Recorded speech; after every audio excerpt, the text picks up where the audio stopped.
Hello everyone, welcome back in our channel friends and I hope आप सभी लोग अच्छे होंगे। तो इससे पहले हमने एक्सरसाइज 1.1 को हमने कंप्लीट किया था। आज हम इस एक्सरसाइज में 1.2 को आज हम देखेंगे इस वीडियो में। तो आज की इस वीडियो में हम देखेंगे कि कैसे हम इरेशनल क्वेश्चंस को प्रूव करते हैं और what is the regional and irrational numbers क्या होते हैं। देन उसके बाद इस एक्सरसाइज में एक जो थ्योरम यूज़ होगी उसको भी इन शॉर्ट हम समझेंगे। उस थ्योरम का यूज़ किन किन क्वेश्चंस में आता है वो हम आपको बताएंगे। जिन बच्चों ने अभी तक एक्सरसाइज 1.1 की जो वीडियो नहीं देखी है प्लीज़ आप जाके देख सकते हो। मैंने क्या कर रखा है ऑलरेडी डेफिनेशंस को जो थ्योरम में जो यूज़ होगी वो मैंने एक पेपर पे नोट कर लिए। चाहे आप उनका आप स्क्रीनशॉट ले सकते हो, चाहे आप इस वीडियो को पॉज करके आप अपनी नोटबुक में लिख सकते हो। जहाँ भी आप प्रिपरेशन अपनी जहाँ भी प्रैक्टिस आप करते हो, जो भी आपकी रफ कॉपीज़ हैं।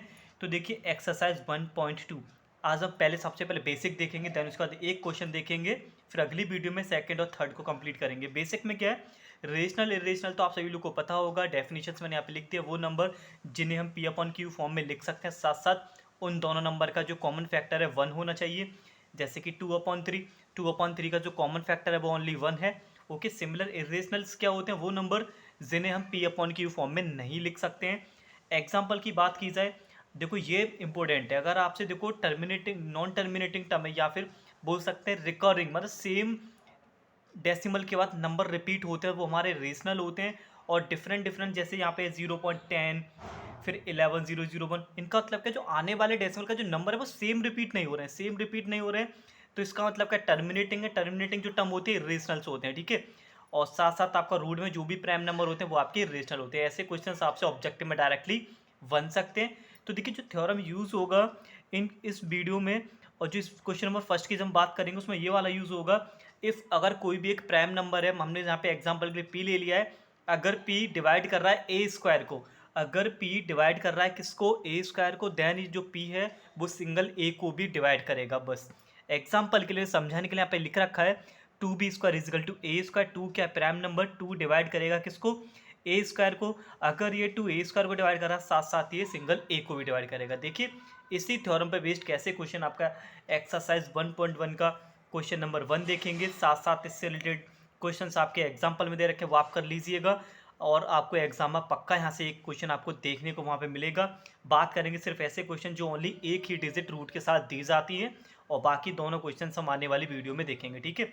चाहे आपका रूट 5 हो, रूट 7 हो, रूट 2 हो, रूट 11 हो, सारे डाउट आपके क्लियर हो जाएंगे इस तरीके के क्वेश्चंस को। जैसा मैं आपको बताऊंगा सेम वही कॉन्सेप्ट आपको अपने एग्जाम में वहाँ कॉपीज़ में लिखना है। काफ़ी अच्छी तरीके से सिंपल वे में आपको समझाने की पूरी कोशिश करूँगा। तो देखिए किस तरीके से आपको करने हैं ये क्वेश्चन। तो डियर स्टूडेंट्स, मैंने यहाँ पे उस क्वेश्चन को लिख लिया, एक्सरसाइज 1.2 का question number 1, prove that under root 5 is a rational. ठीक है, आपसे ना एग्जाम में आपसे देखो अंडर रूट 2 भी आपसे पूछा जा सकता है, अंडर रूट 7 भी आपसे पूछा जा सकता है, साथ साथ आपसे अंडर रूट 3। अगर इनसे रिलेटेड क्वेश्चंस आपसे पूछे जाते हैं और रूट में आपके प्राइम नंबर हो ओनली, तो ऐसे क्वेश्चंस को सिर्फ एक ही जो मेथड में आपको बताने जा रहा हूँ, सेम वही आप डिजिट चेंज करते हुए चलिएगा, क्वेश्चन के अकॉर्डिंग आपका आंसर आ जाएगा। ठीक है, तो ना सबसे पहले हम जो यहाँ पे दे रखा है रूट 5 इज इरेशनल, इसका अपोजिट हम सपोज करके चलते हैं। यानी कि let under root 5 is a rational, हम लेके चलेंगे इसको रेशनल।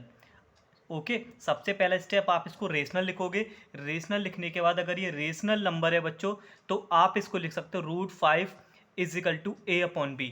तो हम क्या लिख सकते हैं, रूट 5 इजिकल टू A/B। जो A/B वो हमारा फ्रैक्शन हो गया, इसका मतलब ये रेशनल के बराबर हो गया। ठीक है, अगला स्टेप क्या करना है, आपको ना क्रॉस मल्टीपल करना है। जब आप क्रॉस मल्टीपल आप करोगे तो V under root 5 is equal to A हो जाएगा। तो अगले स्टेप में फिर आपको यहाँ पे इन नंबरों का ना बोथ साइड आपको स्क्वायर कर लेना है।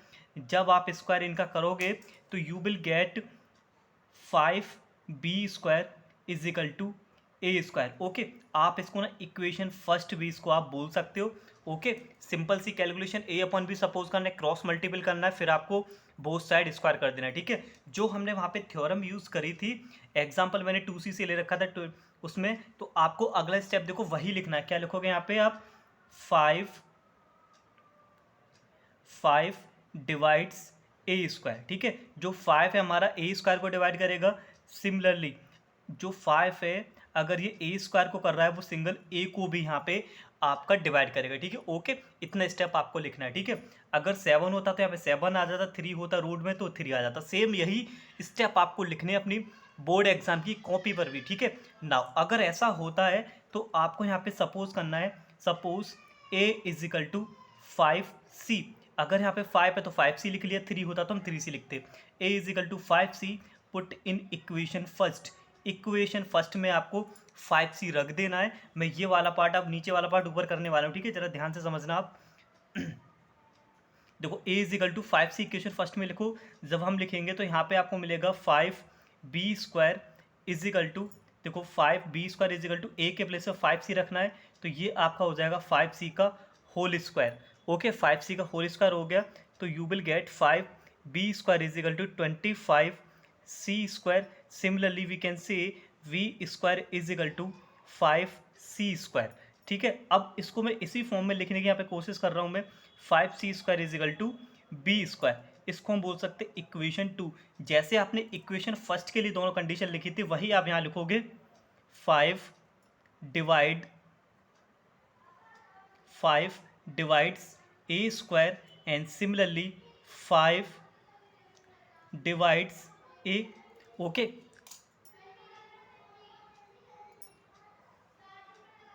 आपको इतना कर लेना है, ठीक है। अब आपको क्या करना है, जरा देखो a किससे डिवाइड हो रहा है, 5 से, और b आपका किससे डिवाइड हो रहा है। अब देखो यहाँ पे b² है नहीं, तो सॉरी यहाँ पे आपका ना b² यहाँ पे आपका आने वाला है।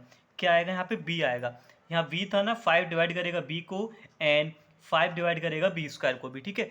अब क्या करना है, इक्वेशन फर्स्ट की तरफ देखेंगे तो 5 डिवाइड कर रहा था a को और 5 भी डिवाइड कर रहा है b को। अब हमारे यहाँ पे हुआ क्या बच्चों, देखो अब हम यहाँ लिखेंगे a and v have common factor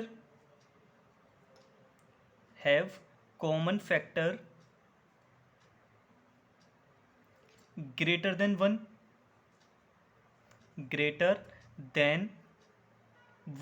ठीक है। a और b का जो कॉमन फैक्टर है वो कितना है आपका 5 है, जो कि ग्रेटर किससे है, 1 से। So we can say √5 is equal to a upon v is not a rational, is not a rational number, sorry, because हमने क्या बताया था, अगर रेशनल है तो कम से कम एटलीस्ट इसका 1 ही कॉमन फैक्टर आना चाहिए। अब यहाँ पे आपका क्या हो रहा है, जो दोनों मल्टीपल थे a और b, इनका जो कॉमन फैक्टर आ रहा है वो 5 आ रहा है, और 5 जो हमारा होता है 1 से आपका बड़ा होता है, तो बोल देंगे our assumption is wrong. So our assumption, जो हमने सपोज किया था रेशनल लेके हम चल रहे थे, सो अवर एजप्शन इज रॉन्ग। इतना लिख देना आपको, आपका आंसर आ जाएगा। तो √5 इज इरेशनल, इतना आपको लिखना है।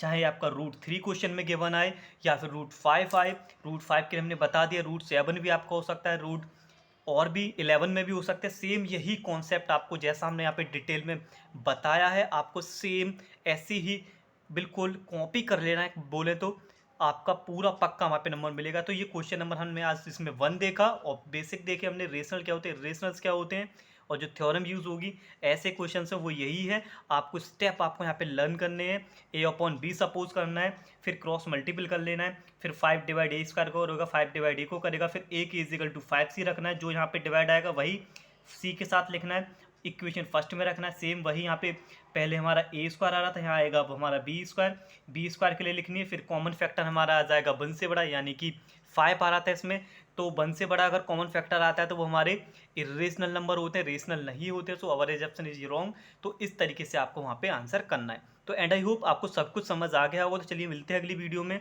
अगली वीडियो में देखेंगे क्वेश्चन नंबर 2 और 3 को। तब तक के लिए धन्यवाद, take care and wait for the next video.